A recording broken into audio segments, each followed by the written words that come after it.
Обязательно нужно обрезать все деревянные конструкции так, чтобы они не дотрагались до трубы. Это очень важно.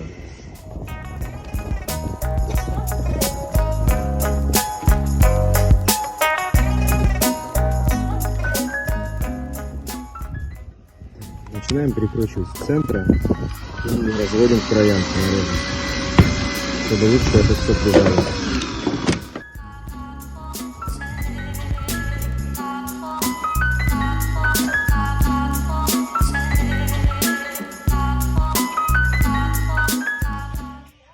Зажгли огонь, тяга отличная. При первом поджиге обгорает заводское масло, это нормально, нужно просто открыть окна, и это все выветрится.